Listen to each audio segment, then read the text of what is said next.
حیدرآباد سے سوال ہے. میں اپنے بچوں کا پیٹ پالتی ہوں سلائی وغیرہ کر کے. میرا شوہر بھی محنت مزدوری کرتا ہے لیکن زندگی بڑے دکھ اور پریشانی کے ساتھ گزر رہی ہے.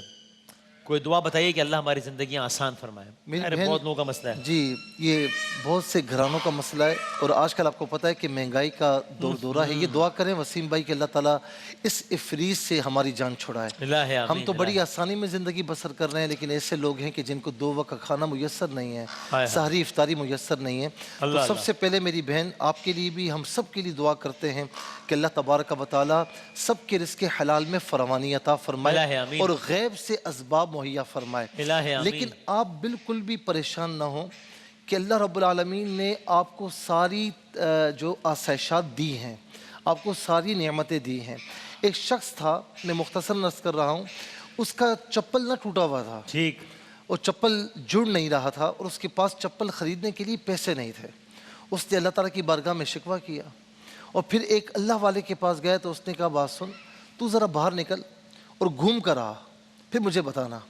اچھا وہ کچھ دور گیا تو دیکھا کہ ایک آدمی کے پاؤں ہی نہیں ہے. تو اس نے اللہ تعالیٰ کا شکر ادا کیا کہ میں چپل کے لیے رو رہا ہوں، اس کے تو پاؤں نہیں ہیں.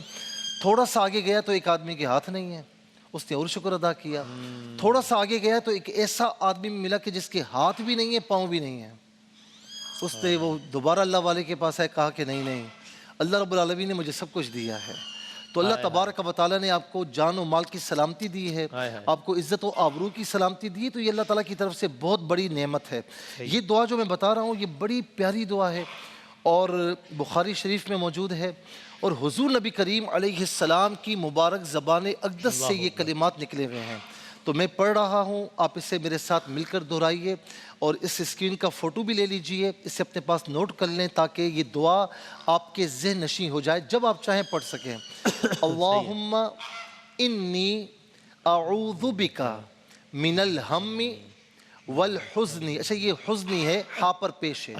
والحزن والعجز والکسل والبخل والجبن ودلع الدین وغلبت الرجال. اللہم انی اعوذ بک من الہم والحزن والعجز والکسل والبخل والجبن ودلع الدین وغلبت الرجال. یہ آپ نمازوں کی پابندی کے ساتھ فجر، عصر اور عشاء کے بعد آپ اسے ذرا غور کے ساتھ، کنسنٹریشن کے ساتھ اور ترجمے کو مد نظر رکھتے ہوئے پڑھیے گا تو انشاءاللہ بڑا فائدہ ہوگا. اس کا ترجمہ یہ ہے: اے اللہ، میں غم اور حزن سے، عاجزی اور کسل مندی سے، بخیلی اور بزدلی سے، قرض کی کثرت اور قرض داروں کے دباؤ سے تیری پناہ میں آنا چاہتا ہوں. میری بہن، یہ جس کا بھی یہ مسئلہ ہے نا، یہ دعا من و ان اس پر سوٹ کرتی ہے. یہ دعا 11 مرتبہ پڑھیں فجر، عصر اور عشاء کی نماز کے بعد، اور اول آخر درود شریف پڑھیں. انشاءاللہ اللہ تعالیٰ آپ کی یہ پریشانیاں، تکلیفیں، یہ دکھ انشاءاللہ دور فرمائے گا. اور یا قویو، اللہ تعالیٰ کا ایک صفاتی نام ہے قوی. قوی کا معنی ہے طاقتور. یا قویو یا اللہ کثرت سے پڑھتے رہیں. اور آخر میں ایک اور وظیفہ عرض کر رہا ہوں جو بخاری شریف کی آخری حدیث ہے، اور اس کے متعلق ہے: کلمتان خفیفتان علی اللسان وثقیلتان علی المیزان. 2 جملے جو زبان پر بڑے آسان ہیں لیکن میزان پر بہت بھاری ہیں. آقا علیہ السلام کی بارگاہ میں ایک صحابی آئے، عرض کی یا رسول اللہ مال کی بہت کمی ہے.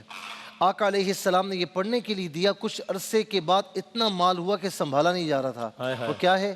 سبحان اللہ و بحمدہ سبحان اللہ العظیم. کہ سبحان اللہ، اللہ کی پاکی ہے، و بحمدہ، اسی کی حمد ہے، سبحان اللہ، اللہ کی پاکی ہے، العظیم، وہ بہت بڑا ہے. تو یہ فجر کی نماز کے بعد 101 مرتبہ پڑھیں اول آخر 3 بار درود شریف کے ساتھ. اللہ تعالیٰ انشاءاللہ میرے آقا علیہ السلام کے صدقے میں آپ کو مال حلال میں فراوانی عطا فرمائے گا. جن کا یہ مسئلہ ہے وہ یہ پڑھ سکتے ہیں. کیا جزاک اللہ. بہت نواز.